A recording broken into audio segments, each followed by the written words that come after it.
title of my talk is The Way Things Are, Our Tasks. Vipassana is an ancient Pali word that means to see things as they really are. And that's what our practice is, seeing things as they are. Not as we want them to be, wish them to be, believe them to be, but seeing things unvarnished by our beliefs and wishes, and bringing kindness and love to what is. And then from there, trying to make wholesome changes. A few weeks ago, Pat talked about global economic changes and prospects. And tonight I want to do something similar, focusing on the environment.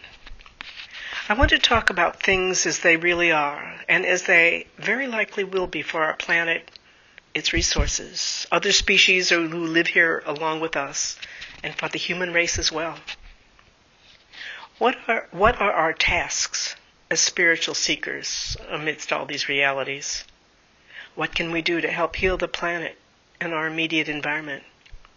And how can we live as spiritual pilgrims with peace in our hearts?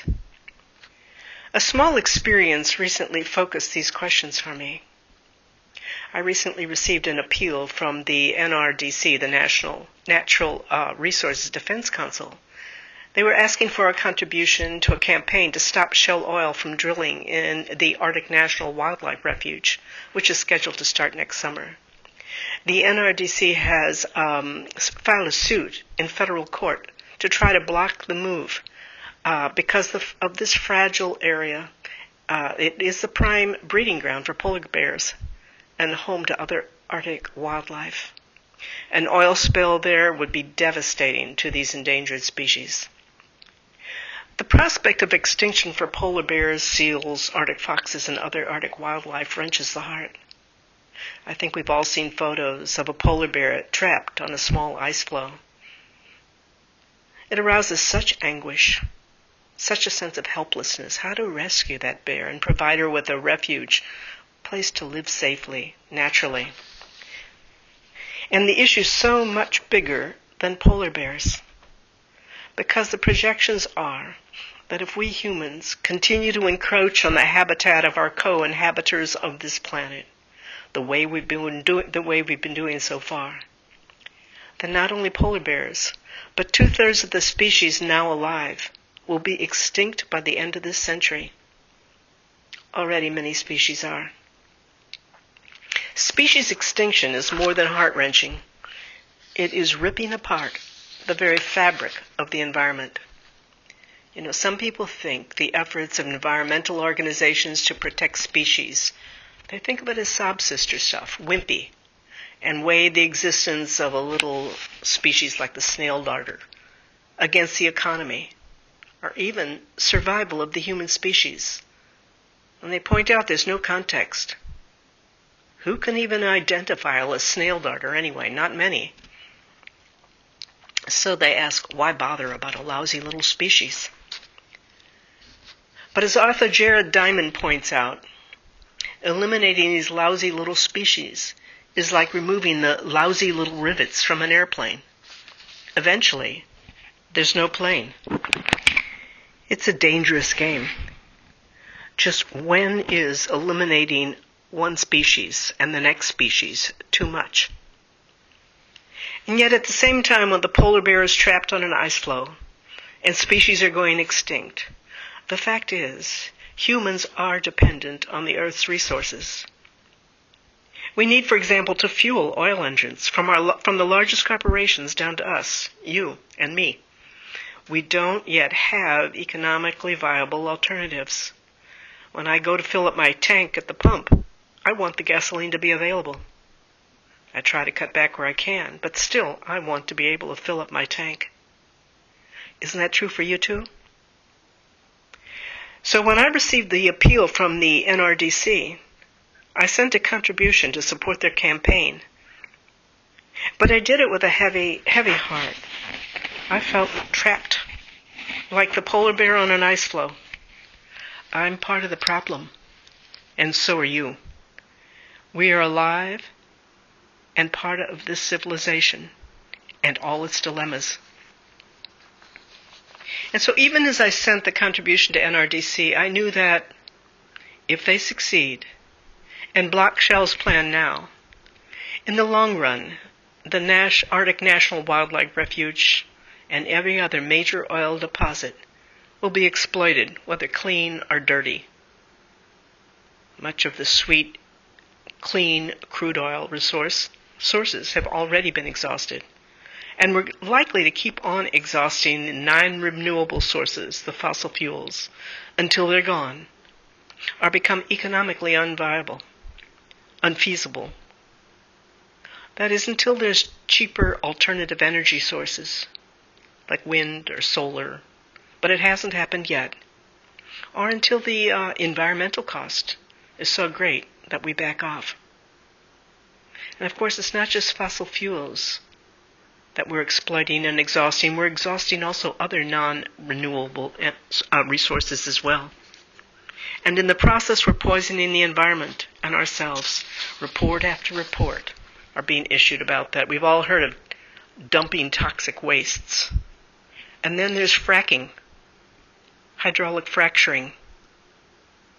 The EPA has issued a preliminary study that links contaminants in drinking water with fracking. Fracking is the practice that industries are doing where they're injecting pressurized water and chemicals deep into rocks in order to fracture them so that fossil fuels can be extracted easily. So the EPA study has pointed out and found that this is injecting contaminants deep into the earth. And it may be causing earthquakes as well. The EPA has just published this, and some European countries have already known that and have banned fracking. In the process, in addition to poisoning the environment, we're also creating conditions that foster global climate change. And I know we've all heard about that in one way or another. Unfortunately, humans as a whole aren't doing enough to really change it. In December, just a few weeks ago, a global climate conference concluded with very, very little progress. And yet in the past year, scientists point out that emissions of greenhouse gases are increasing 5.9% in the last year alone, which is a record. So as scientists are pointing out, we're running out of time. At the heart of all these developments, perhaps driving them perhaps, is human population growth. We now number 7 billion human beings. Historically, when resources have been abundant, human population grows. It's almost always worked this way across continents. And when the population load becomes too great and resources and food production can no longer support it, then there's emigration, war, collapse, or all three. It's a fatal cycle.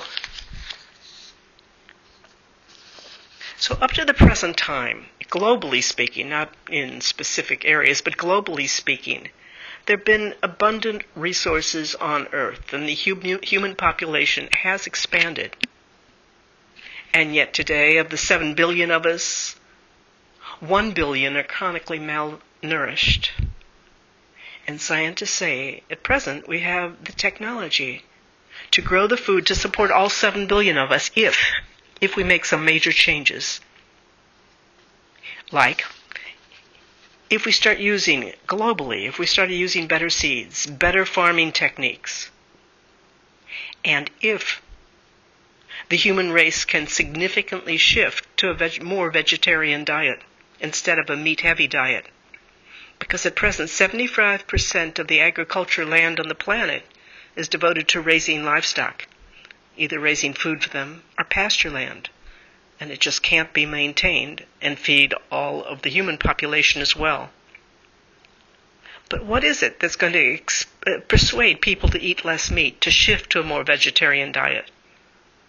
How will countries and peoples across the globe start using better seeds and better farming techniques? How are these things going to happen? Nobody has an answer to this. And even if we did manage to feed all 7 billion of us now, Then what? The UN projects that the human population will increase to 9 billion by 2050. And so it goes. You can see the nature of the problem. Human beings, we're part of nature. And we're like an invasive species.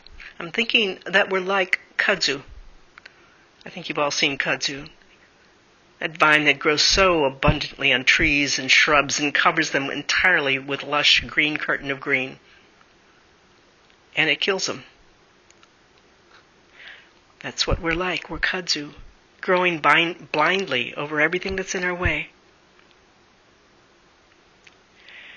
So I've been talking right now up in terms of unsustainability, in terms of the human race in general. But in particular, it's the developed nations, especially the United States, that are leading the way into this unsustainability.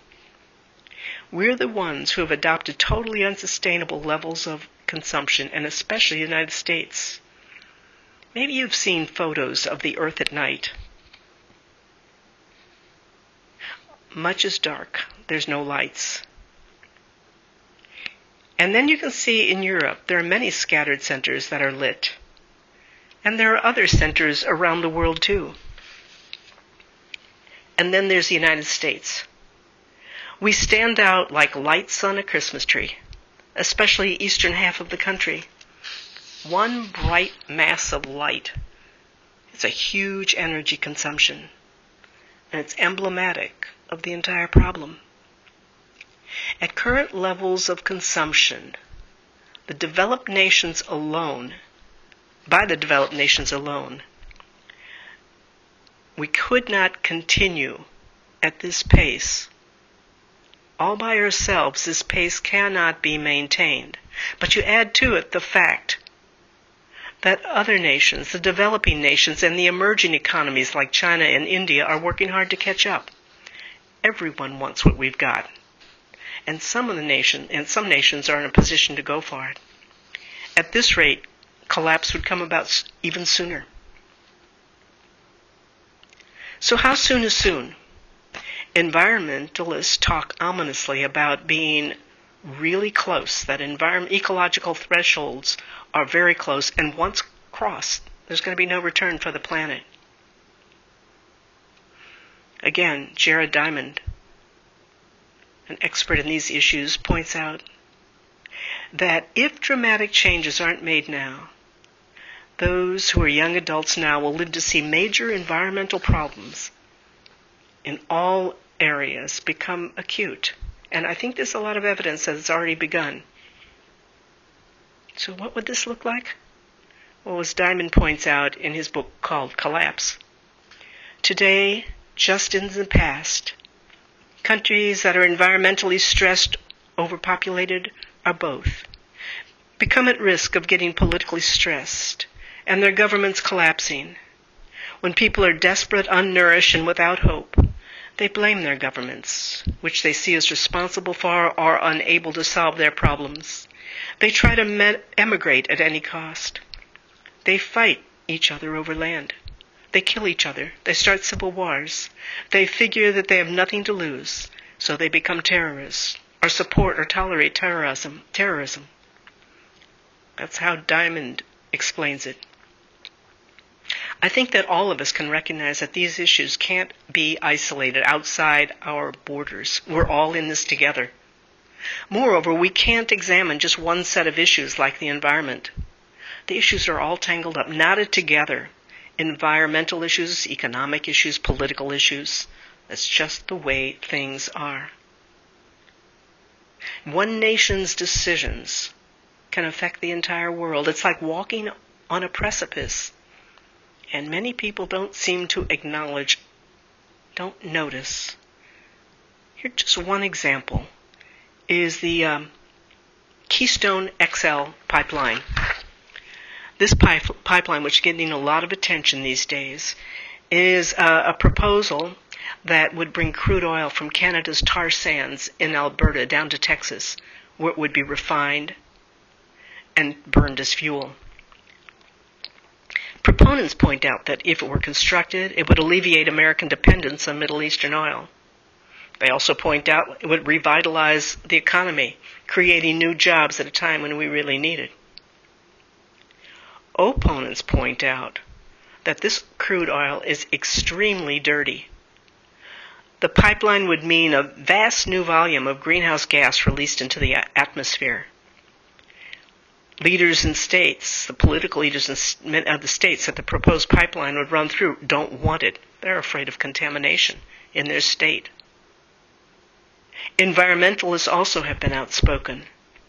The head of NASA's Goddard Institute for Space Studies, James Hansen, who is one of the foremost American climate scientists, said that if this proposed pipeline were constructed, his comment would be, it would be game over for the planet.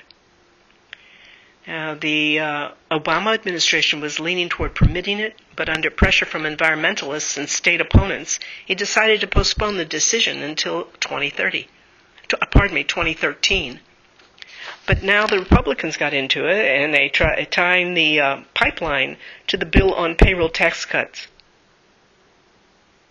And so it goes. All these issues are wrapped up together. The pipeline, politics, economics, environment. Underlying this issue is the question, well, what about clean, renewable energy? What about alternative sources? And this is a fundamental problem.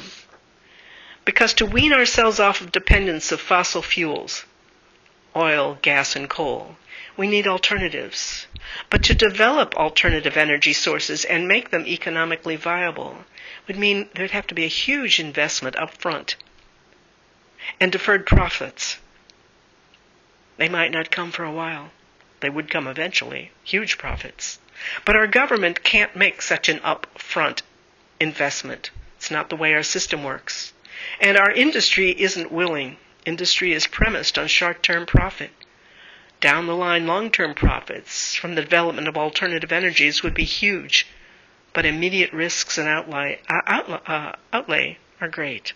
So we're stuck in a short-term mentality, and we're stuck with looming crises. All this has created so much fear these days. It's everywhere. All you have to do is look at the news, programs on television, violence everywhere. It's like we are priming ourselves for catastrophe. And amidst these events and this fear, I think there are questions that we all ask ourselves. How can we, as spiritual seekers, continue to live with the kind of calm that we seek, with mindfulness, with loving kindness? How can we do that amidst panic and fear and hate, with seeming more to come? When industries are so powerful and individuals have such seemingly little control. And I suggest that we face several tasks, both inner and outer. I think our first task is to hold the entire unbearable paradox. No matter how tempting it is to check out, to turn away from the crises that are looming, we need, in fact, to face them. We need to keep our hearts and minds open to the whole unbearable paradox. And our hearts are big enough to hold it all. To embrace the prospects. To understand, in fact, that this whole human endeavor, this precious planet, and all the species on it, are at risk if we continue our present course. And it looks, in fact, like that's just what we're going to do. Like we're not going to be able to change fast enough. We need to have the courage to acknowledge also that we ourselves are part of the problem. And at the same time that we hold that we try to embrace these enormous truths, to keep our hearts open to the smallest thing, a single rose, a worm, a weed in your garden. All this is our first task. But not only to stay open to the unbearable paradox and somehow bear it, I think we have to learn to make peace with it, both the terrible and the unutterly precious, recognizing that they may well happen. How can we make peace with all of this? Of course, there's no easy answer. Nobody would say there is. But we have the basics. We practice loving kindness. We practice compassion, sympathetic joy, equanimity, mindfulness, seeing things as they are with love. No matter what the conditions are, no matter how fearful or hate-filled or violent the circumstances, our practice doesn't change. Our practice is unconditional. Not only for when times are easy, but when times are tough, as they are and seem to soon be much, much more so. I find it helpful to have an even bigger perspective, to keep an even bigger perspective in mind, not only global, but cosmic. The Buddha spoke about impermanence. We talk about that often. It's the nature of existence. Things change.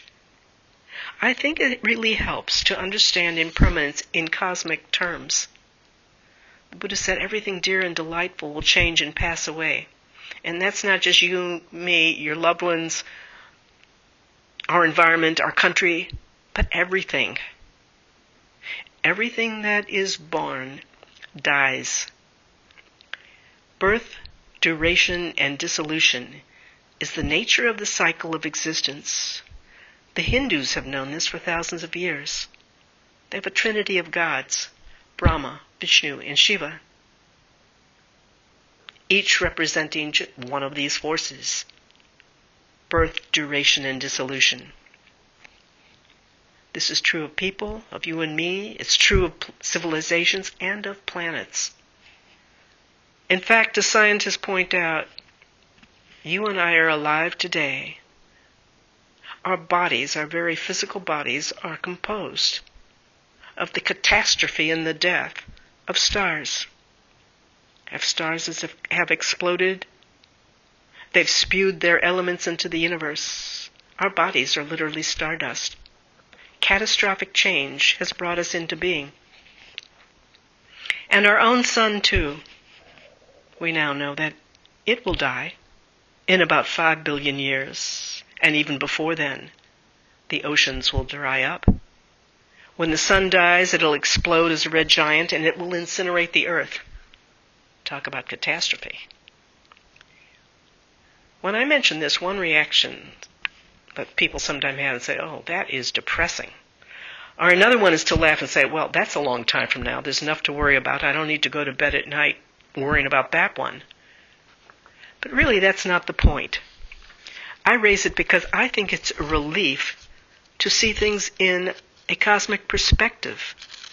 I think it helps us see things as they really are and to make peace with it. This incredible planet and all life on it is so transient, so temporary. We are not the center of the universe. It is really humbling, I think, to recognize the vastness of it all. And that change is both natural and I'd like to say also holy. Thich Nhat Hanh has a gatha. It goes, breathing in, I know that this civilization is going to die. Breathing out, this civilization cannot escape dying. This then, I believe, is our second task. Our first one is to recognize this whole paradox, to hold it all and know we're part of it. And the second one is to make peace with it. Make peace amongst all the terrible, apparently the looming catastrophes, and the fragility and love and beauty that are here. Our ultimate task is, I believe, to recognize that all of it is a dream. To really understand what this means, the Diamond Sutra, which is a Mahayana Buddhist text, said, "Thus shall ye know of all this fleeting world, a star at dawn, a bubble in a stream, a flash of lightning in a summer cloud, a flickering lamp, a child's laugh, a phantom and a dream." It's a phantom and a dream not only because it's impermanent, but because everything, all phenomena, are expressions of pure awareness, of Buddha nature, everything. The Hindus call the manifestations, the phenomena that we take as part of our everyday life, they call it lila, play. Everything is part of cosmic consciousness, an expression of it. And to overlook it, not to see it, is to live a small and blinkered life. So this is our ultimate task. Some of you already know this. It resonates in the heart naturally. And probably some of you don't. I think it's helpful to say it, to point in the direction our practice is heading, in the direction of the unconditioned, the unformed, in the direction of the selfless. The Buddha talked about that. There's much, much to say on this topic, and I do talk about it often, so I'm not going to elaborate on it here. Our ultimate task, to recognize that all of it, in its beautiful and its terrible aspects, it's all a dream. And our immediate task, to go on to what I think is our fourth task, is to live as a blessing on this planet. Whether the ultimate task I've just been discussing is very clear to you, or whether it's obscure, I think our immediate task, the one we all face as spiritual pilgrims, is to live as a blessing on this planet.